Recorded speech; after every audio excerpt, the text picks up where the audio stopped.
Oh, it is. It is. Um, it, it's still something I guess I'm trying to figure out. Really? Yeah.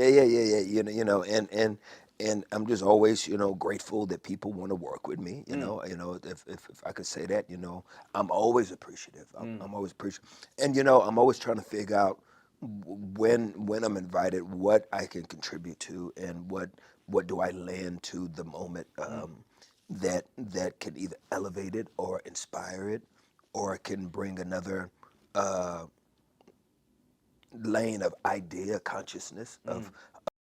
That was Kirk Franklin's humble, soft-spoken answer when asked about collaborating with younger singers. But if you listen closely, you'll hear something deeper in Franklin's voice, a caution forged from years of stepping into others' worlds and walking away with quiet bruises on his soul. After decades of harmonizing with generations of artists, from studio sessions to church stages, from traditional gospel to everyday trap beats, he has at 55 finally chosen a moment to speak, not with accusations, but with names. This list, 10 musicians Kirk Franklin once hated, isn't an indictment. It's a collection of fractures, misunderstandings, silences, and at times unspoken rejections. These were people who once prayed through music alongside him, now appearing as blank spaces in a gospel journey that was never fully complete. Why is he choosing to name them now? And are these names truly adversaries or simply witnesses to the sorrowful chapters Franklin never told? Let's begin with the first name on that list, Marvin Sapp. Kirk Franklin and the fracture named Marvin Sapp. When it comes to two contemporary gospel music icons, Kirk Franklin and Marvin Sapp, people often picture blazing stages, faith-fueled anthems, and the resonance of two voices guiding a generation of believers closer to God. But sometimes the spotlight fails to illuminate the shadows that exist between people. Some wounds do not echo like chords, they hum quietly in the heart of an artist as a hurt that resists naming. In 2024, a photo posted on social media stirred up the gospel community. Kirk Franklin shared a picture with Marvin Sapp captioned only with the words, "Open the doors." That seemingly harmless phrase quickly became the subject of speculation. To outsiders, it may have sounded like a joke, but for those aware of an earlier incident months prior at a southern U.S. event, it was a loaded symbol. At that time, Franklin had gone backstage hoping to support Marvin Sapp's performance, the same Sapp who made gospel history in 2007 with the hit "Never Would Have Made It," which sold over 2 million digital copies and topped the Billboard Gospel chart for 46 consecutive weeks. But instead of a welcome, Franklin witnessed a door closed in his face, both literally and figuratively. Marvin Sapp, a prominent pastor in Grand Rapids, Michigan, founder of the Chosen Vessel Cathedral, is known for his calm and disciplined demeanor. Yet that very demeanor can sometimes create distance. At that performance, Sapp's assistant, according to a member of the event team, flatly stated, "Mr. Kirk isn't on the tech support list today. Close the door." No confrontation, no clash, just a silent rejection. But for Franklin, whose heart had always been open to fellow artists of faith, it felt like a cold slice through a fervent spirit. Franklin didn't react publicly. No angry post, no retaliatory interview. He returned to his studio where the piano had been his lifelong companion for over 30 years. Perhaps in that quiet, he crafted the metaphorical reflection, "We can't open our hearts if our hands are busy closing the door on others." In a later podcast, Franklin revealed that what saddened him wasn't the rejection itself, but the fact that it came from someone he had once called a brother in mission. Because more than anyone, he understood how small the gospel community truly is and how much unity it needs. When division originates from the most influential figures, it's no longer personal, it signals something deeper, a creeping culture of competition, pride, and dwindling grace, infiltrating a genre meant to be grounded in faith. Marvin Sapp never responded publicly, and perhaps to him the incident didn't carry the weight Franklin felt. But that is the tragedy of relationships once thought unbreakable when one person forgets and the other can't. Franklin's silence, his withdrawal from further collaborations, wasn't a severance, it was a deeply human retreat. Sometimes to preserve what one believes in, you must know when not to cross a threshold. And that very grace and restraint made Franklin all the more respected, a man who didn't need noise to say who was right or wrong, but left behind a more powerful message. True hurt comes from where we once placed our trust. From this story, Franklin not only demonstrated the dignity of an artist, but also raised broader questions within the religious art world, where fame can sometimes suppress the spirit of service. And among the broken pieces, one question lingers: will the next generation of gospel artists, those just stepping into this sacred space, be able to preserve the spirit of community Kirk Franklin once fought for? That answer may begin to unfold when we move on to the next story, another subtle fracture in Kirk's musical journey, the moment with Jackie Clark Chisholm. Between stage and honor, the turning point that made Kirk Franklin apologize. In July 2024, on the main stage of the International Gospel Music Festival in Kingston, Jamaica, the crowd erupted in cheers as Kirk Franklin, four-time Grammy winner for Best Gospel Album, stepped out, raising his microphone high as if to ignite a spark of faith. Lights shimmered, the music blazed, and thousands of hands surged like a wave of devotion. But just seconds later, something no one expected happened at the climax of the song. Franklin suddenly stepped behind Jackie Clark Chisholm, the legendary vocalist of the Clark sisters, and performed a playful hip movement that many in the audience described as a twerk. That moment went viral instantly. A video lasting only a few seconds sparked weeks of debate within the Christian community. Jackie, now in her 70s, the eldest member of the iconic female group that helped shape contemporary gospel music for over 5 decades, seemed slightly surprised but maintained her poise like a seasoned performer. She said nothing. No anger, no explanation. And that silence only fueled more divergent opinions. Kirk Franklin, however, did not stay silent. Just 36 hours after the show, he posted a public apology on his personal Instagram, followed by over 2.5 million people. With a calm yet direct tone, he said, "That was an inappropriate moment. Though I meant it as playful and had no intention of disrespecting Sister Jackie, I understand how the action could be misinterpreted. I apologize not because I was criticized, but because I know I let emotion override respect." Franklin's apology was met with many positive responses, but it also raised more difficult questions. Some defended him, saying it was just part of an energetic performance, and that stage theatrics are not uncommon. Others, particularly conservative believers, argued the moment crossed a moral line that gospel artists should never approach. When a stage meant to glorify God starts to resemble a nightclub dance floor, have we lost our direction? One pastor tweeted. But the deeper message lay in how Franklin handled the fallout. He did not make excuses, didn't blame the music, the lighting, or the heat of the moment. He simply took responsibility. And in an age when many artists dodge accountability, that act became a moral lesson in itself, delivered without preaching. Jackie Clark Chisholm never spoke to the media about the incident. Perhaps for her silence held more value than any interpretation. Or perhaps she chose to protect Franklin's image as a younger brother who had stood beside her through dozens of charity events, collaborative albums, and prayer gatherings backstage. Was their relationship truly fractured? Or was it just a minor scratch in a long career where even the greatest artists must sometimes stumble? Behind this story lies another layer: the generational clash within gospel culture. As younger artists like Franklin seek to infuse hip-hop, funk, and pop energy into their faith, veterans like Jackie, rooted in solemn tradition, become emblems of a calm that's not easily blended. Perhaps the incident in Jamaica wasn't just a personal misstep, but a microcosm of cultural transition, where different generations of music must learn to reach one another, not just through chords, but with mutual respect. And then, like a lingering breath before audiences could fully process the episode between Franklin and Jackie, the stage at the BET Awards lit up with a new controversy. Kirk Franklin, dressed in a sleek charcoal suit, walked beside Will Smith, the man who once slapped a fellow actor live at the Oscars, and together they performed an uplifting song. This time, would forgiveness still be enough to redeem the image? Or was it another door slowly closing? Kirk Franklin and the decision to stand beside Will Smith. At the 2024 BET Awards, as the music began to swell, the audience was swept into a moment that defied easy explanation. Kirk Franklin, a gospel music icon with over 20 million records sold globally, stood next to Will Smith, the man who shocked the world by slapping Chris Rock at the 2022 Oscars. Two figures, two symbols, two public scars now standing together singing a song titled, "You Can Make It." The song wasn't a somber ballad nor a sermon-like composition heavy with doctrine. It was rhythmic, filled with hope, and above all, a public message from Franklin. Everyone stumbles, but falling isn't the end. Under the stage lights, Will Smith, who had spent months engulfed in criticism and was temporarily banned from many film events, sang with a trembling yet determined voice. Beside him, Kirk Franklin offered no judgment, no hesitation, only solidarity. Social media exploded instantly. Some viewers were moved, calling the performance a redemptive moment where grace needed no words. Yet others voiced concern. They weren't condemning Will Smith, but questioning whether Franklin was using a platform meant to glorify God as a stage for image cleansing. One prominent pastor in Georgia wrote on Facebook, "Forgiveness is sacred. But when it becomes a tool of performance, does it still hold divine weight?" Franklin did not dodge the feedback. In an interview following the show, he said, "We get to choose who we walk with, and I choose to walk with someone trying to make things right.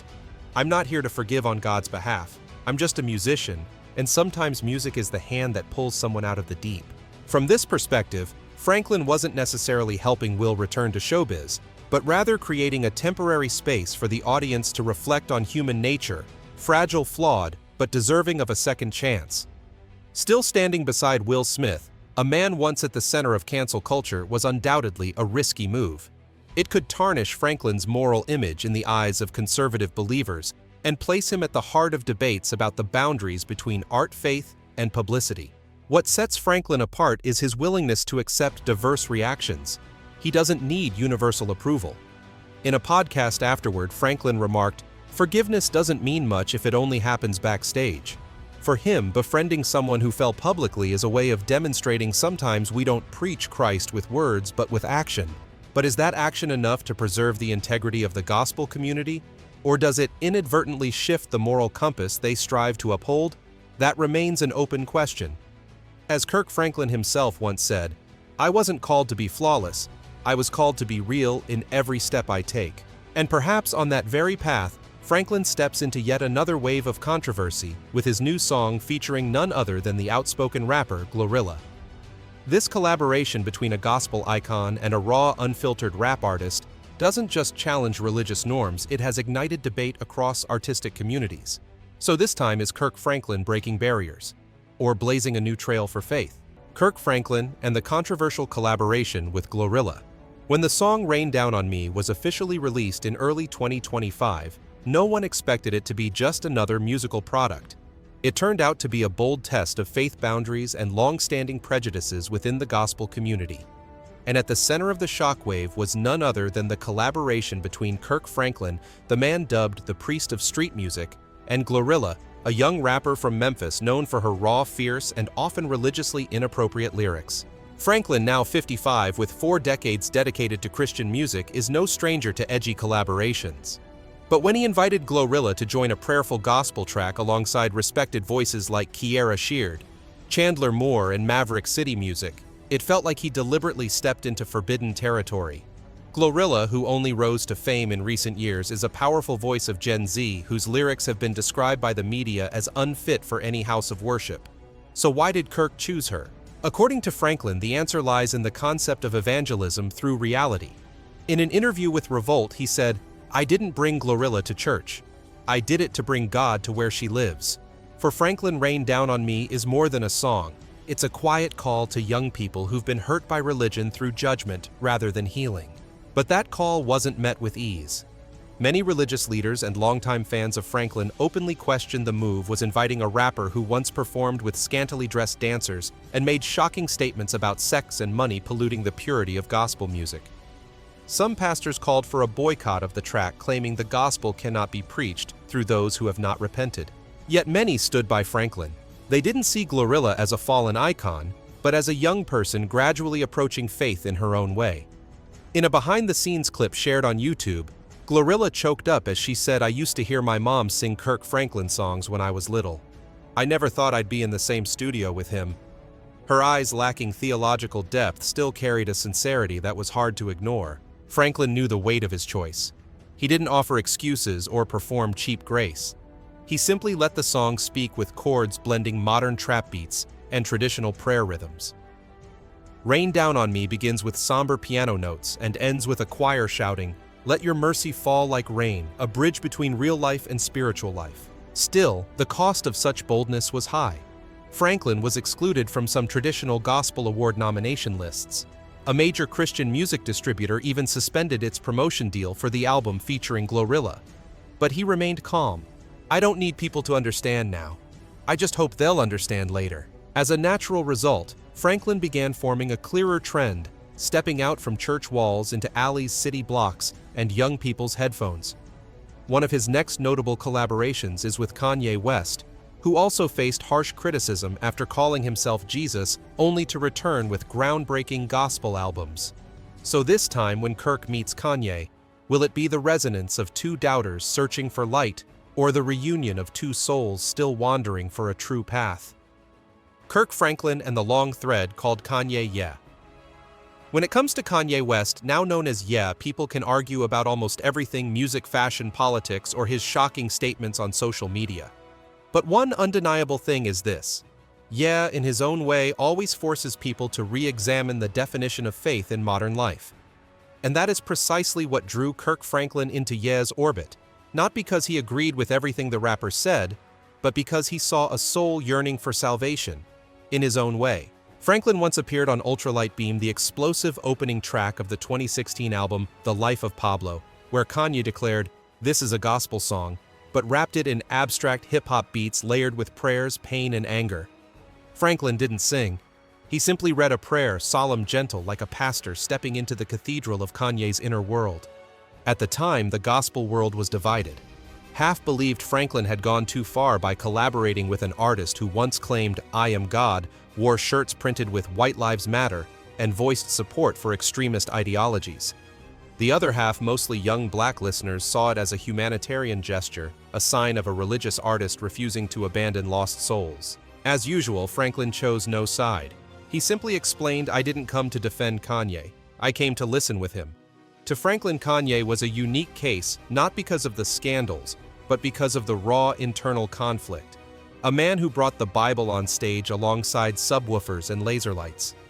A man who named his album Jesus is King, and then skipped gospel shows later for personal reasons. Franklin once shared at a conference in Houston, Kanye reflects so many young people today. They believe in God, but they don't know what to do with that faith. They're angry, they rebel, and they need someone unafraid to sit with them. For Franklin, it was precisely Kanye's hesitation and inconsistency in his spiritual life that kept him from turning away. In a 2022 podcast, Franklin recounted how Kanye once called him in the middle of the night just to ask, "Does God really forgive if I can't forgive myself?" That question, Franklin said, was one of the most profound prayers he had ever heard. Of course, their relationship hasn't always gone smoothly. During the Sunday service events, Kanye's performative worship series, Franklin initially accepted an invitation to perform, but withdrew at the last minute. There was no formal statement. Only one post. "Not every song that praises God is a hymn, and not every stage of prayer is meant for me." When asked about that decision, Franklin didn't deny his care for Kanye. He simply said gently, "I will always pray for Ye. But there are journeys I cannot join, at least not right now." The story between Franklin and Kanye is like an unfinished harmony. Sometimes sweet, sometimes jarring.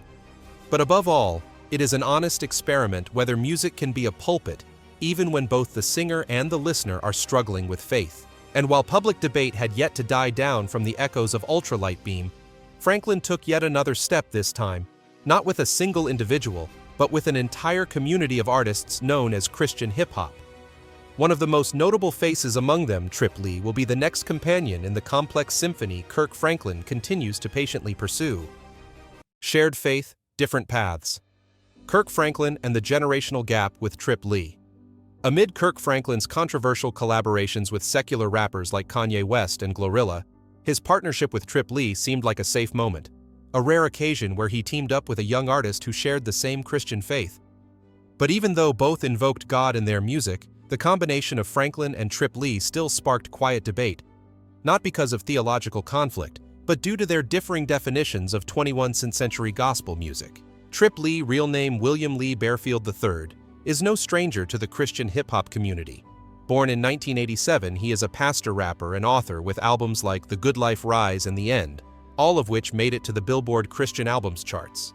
He is considered a spiritual heir to Lecrae, co-founder of Reach Records, which gathers artists who blend rap and preaching seamlessly. Trip Lee stays quiet, scandal-free, and nearly unshakable in his image as a dedicated pastor rapper. When news broke of Trip Lee and Kirk Franklin collaborating on a remix of the track, Mercy, many hoped to witness a revivalist moment, a blend of tradition and modernity of an early generation priest and a next generation preacher. And indeed, the song carried a special energy, heavy bass beats, Trip's seasoned flow interwoven with Franklin's chorus, arranged in traditional gospel harmonies, both powerful and moving. However, what came unexpectedly was backlash from the conservative gospel community. Some religious leaders criticized the track for sounding more like gym music than a hymn and said Franklin's arrangement felt too market-driven, lacking worshipful depth.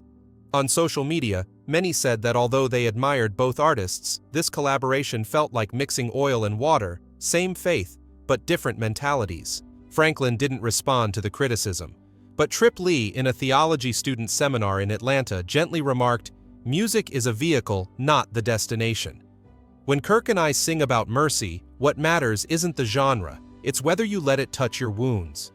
That answer wasn't loud, but it was a reminder that honesty and faith can sometimes make one unaccepted by both sides, art and religion. For his part, Franklin still saw Trip as a worthy partner. In a podcast, he once shared that the recording session with Trip was one of the rare times he felt truly heard by a young person, not with reverence, but with empathy. It was a recognition not based on fame, but on spiritual depth. Still, it's clear that the relationship between Franklin and Trip Lee wasn't a tale of perfect generational harmony. Trip, who chose a simple life and rarely appeared in the media, once said he felt awkward about people expecting Franklin to be the certifier of young rappers. "I don't need anyone to validate my faith, not even a legend like him," Trip stated plainly in an interview with Relevant magazine.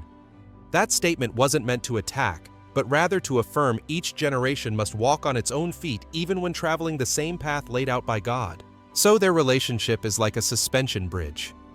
Beautiful but not permanent, gently swaying yet still connecting two edges.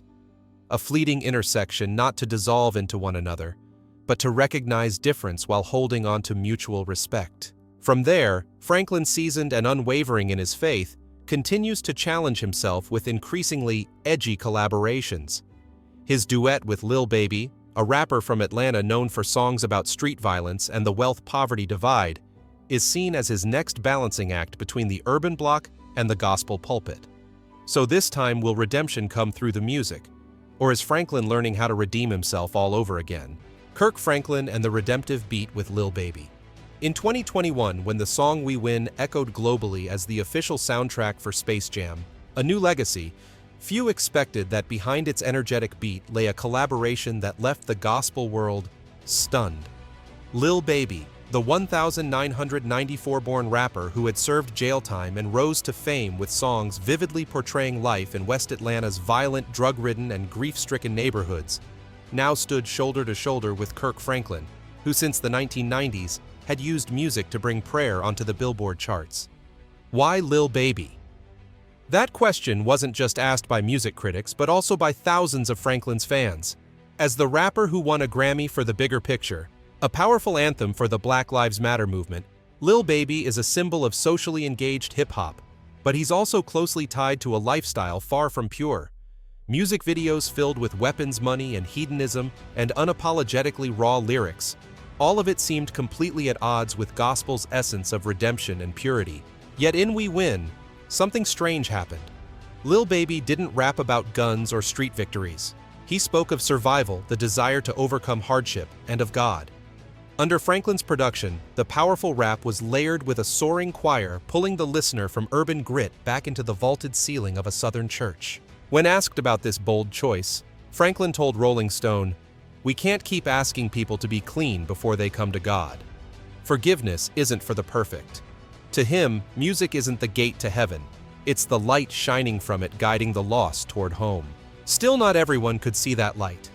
Some preachers voiced concern Franklin is legitimizing violent rap culture under a gospel disguise. An article in Christianity Today even questioned, when church music sounds like a nightclub, does the message remain intact? And Lil Baby. He didn't answer directly, but in a behind-the-scenes recording clip he's seen with eyes closed, nodding to the beat, softly saying, "It's not about me. It's about the message." A simple sentence, yet strangely it showed a level of maturity not many in the rap game have allowed themselves to express. With this collaboration, Franklin didn't just build a bridge between two genres. He experimented with a new form of preaching, using the language of those on the other side of the church wall. For him, faith isn't only preached from a pulpit. It can begin with a beat, if it's in the right hands. The remaining question is, can such bridges endure, or are they merely temporary crossings, uniting two shores for a moment only to be swept away in the flood of media and controversy? And while the public still grapples with the tension between forgiveness and compromise, Franklin takes yet another step, this time not only inviting outsiders into his music, but featuring them as official artists on his studio album. His next buzzworthy collaboration is with singer Kierra Sheard, a member of one of gospel music's most prestigious families. Now, the tension doesn't come from outside the faith, but arises within the community of believers. Can Franklin still keep the flame of unity burning among Christian generations? When Kirk Franklin and Kierra Sheard touched the edge of the gospel community, among the artists featured in the controversial track Rain Down on Me, the name that left many the most perplexed wasn't GloRilla, the streetwise rapper, nor Lil Baby, the artist long estranged from religion. It was Kierra Sheard. Unlike the others, Kierra is gospel royalty daughter of Karen Clark Sheard, niece of Jackie Clark Chisholm, both members of the legendary The Clark Sisters. Raised in the church from birth, Kierra embodies faith steeped in tradition. And precisely because of that, her presence in a song alongside controversial rappers felt like a thorn in the side of many conservative believers. Many had hoped Kierra would be the anchor, the spiritual safeguard amid trap beats and urban slang-laced lyrics. But when the song was released, what disappointed people wasn't her voice, which was powerful and nuanced, but her silence in the face of the backlash surrounding the song. There was no defense, no explanation. She simply appeared in the music video, eyes closed, hands lifted, seemingly indifferent to the world beyond the studio. Franklin, by contrast, stepped forward to defend the entire team. He explained that each person on the track was part of a bigger picture. He was trying to paint a portrait of mercy without borders. Yet with Kierra saying nothing, public opinion split in two. One side believed she was simply being cautious, not wanting to get caught in a debate between sacred and secular. The other saw her silence as complicity, as proof that the new generation of gospel artists was abandoning the black and white clarity once upheld by the Clark sisters. What's notable is that Kierra is no stranger to walking between two worlds. In past albums, she worked with R&B producers like Missy Elliott and wore revealing outfits that drew criticism from some church leaders. Yet at the same time, she remained a preacher at gospel events, published books on faith, and often led worship with her mother on Christian TV shows. She is at once the voice of the church and the heartbeat of modern Christian youth. Perhaps that's why Franklin chose her. Not to set an example, but to prove that in today's world of faith, complexity should not be hastily judged. With her quiet presence, Kierra added a neutral hue to the multi-layered track Franklin sought to create. And just as the echo of Rain Down on Me had yet to fade, Kirk Franklin pushed even further, collaborating next with one of the defining voices of Maverick City music, Chandler Moore. This time the question was no longer about the boundary between gospel and hip-hop, but rather, who is truly leading the spirit of modern worship, Kirk Franklin or the very generation he is now helping to elevate? The challenging continuation with Chandler Moore. In the controversial track Rain Down on Me, if GloRilla represents the streets, Lil Baby stands for redemption, and Kierra Sheard bridges tradition, then Chandler Moore serves a different role, the embodiment of contemporary worship, youthful, emotional, and at times highly debated. Chandler Moore, the leading voice of Maverick City music, is no stranger to gospel music lovers. With his free-spirited style and prayer-like vocals, he helped Maverick City rise as a wave of worship renewal. They don't wear suits, don't sing in sanctuaries, and aren't afraid to cry or shout mid-song, and that's exactly what touches millions of young hearts. But at the same time, they leave many in the older generation confused: is this vibrancy or the loss of reverence? When Kirk Franklin collaborated with Chandler on Rain Down on Me, many saw it as the perfect union. Franklin, the revolutionary of 1990s gospel, now walking alongside Moore, the face of the next wave of change. But like any generational bridge, the relationship is not without tension. Chandler Moore has faced criticism for posting too intimate wedding photos with his wife, something traditional gospel communities deemed unfit for a worship leader. He's also performed on stage in streetwear dancing to urban grooves, leading some to say he's too close to entertainment, too far from the sacred. To some, Chandler Moore symbolizes a generational compromise. But to Franklin, Chandler is more than just a voice. He's proof that faith isn't bound by generation or mold. In one interview, Franklin shared, "I used to be the one criticized for dancing on stage. Today I see myself in Chandler. That line is both a defense and an admission what Chandler is enduring today. Franklin once faced himself. And when both voices rise in the chorus of Rain Down on Me, Chandler pouring out his soul like a prayer, Franklin joining in with the steadiness of a seasoned veteran, listeners hear something both strange and familiar, a fusion of the hunger for renewal and loyalty to the roots. They're not in conflict, they're not fully synchronized, they're learning to stand beside one another. But will that companionship be accepted in a gospel community still divided by age, taste, and modes of worship? Franklin once said, "The new generation doesn't rebel against faith. They rebel against how faith is imposed." And perhaps Chandler is the living embodiment of that claim. Chandler's voice echoing through trap beats and sacred harmonies isn't out of place. But it's not easily embraced either. And it's precisely in that in-between space that Franklin places a greater message that gospel is not a pre-written score, but a shared journey. A journey he continues to explore just as his collaboration with Maverick City Music is, and may continue to spark revolutions whether quiet or loud, depending on how one chooses to listen. Maverick City Music. When communal spirit becomes a test of faith. Not limited to individual names like Chandler Moore or Kierra Sheard, the connection between Kirk Franklin and Maverick City. Music is in fact a much broader journey. An artistic companionship that also tests the boundaries of tolerance within the gospel community. Maverick City is not a band in the traditional sense.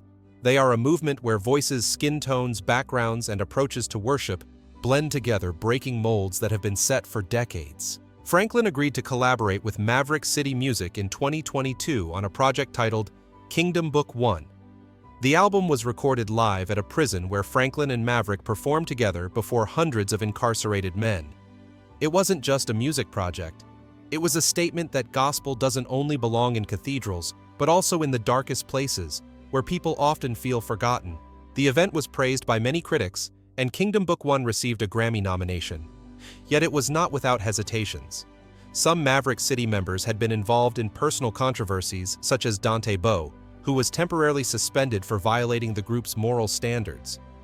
This led many to question was Franklin's continued collaboration with Maverick an act of endorsing a trend of legitimizing imperfection.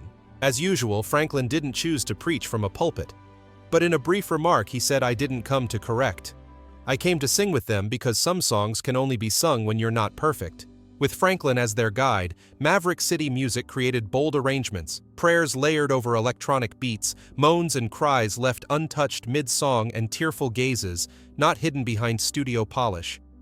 Raw truth was embraced as part of faith. And that's precisely what challenged both Franklin and Maverick. Could they preserve the sacred essence amid so many new forms of expression? In a recorded rehearsal with Maverick, Franklin stepped down into the center of the stage. No mic, no background music, only his voice. If you believe God only hears you when you sing on key, then you don't really believe he hears you. That wasn't a revolutionary claim, but a gentle reminder that faith doesn't need makeup. Maverick City Music and Kirk Franklin, a meeting of generations of perspectives and of artistic tools. And while some still long for classical solemnity, millions of young audiences have found their voice in these new hymns. Yet even so, one unanswered question remains: this expansion, though rooted in compassion, does it truly preserve the soul of original gospel, or is it unintentionally slipping beyond necessary limits? Perhaps for Kirk Franklin, he's not seeking a definitive answer. He chooses to live with paradox, with controversy, and with transitions that do not harmonize easily. Because he knows in the world of faith and art, sometimes it's the tension between old and new, sacred and ordinary, that creates an echo deep enough to reach the human heart. And along that journey, there remains one final name often brought up like an unresolved silence: the fractured tie between Franklin and the very traditional community that once lifted him up from the beginning. The story was never about who's right and who's wrong, but rather a chronicle of faith, courage, and wounds. This is where Kirk Franklin's journey is no longer just about music. It is about how one man wrestles to keep his faith amid 1,000 clashing voices. If Kirk Franklin's story made you reflect on the boundary between faith and artistry, drop a comment below. We'd love to hear your perspective. Hit like if you found this content meaningful. Subscribe to our channel so you won't miss more in-depth music stories, and turn on the notification bell to join us on upcoming journeys. All data, analysis, and commentary in this video are presented based on information available at the time of production. The content is subject to change over time and should not be considered a definitive forecast. There is still so much more to explore: stories of resilience, legacy, and truth. Feel free to dive into some of our top recommended videos now appearing on your screen.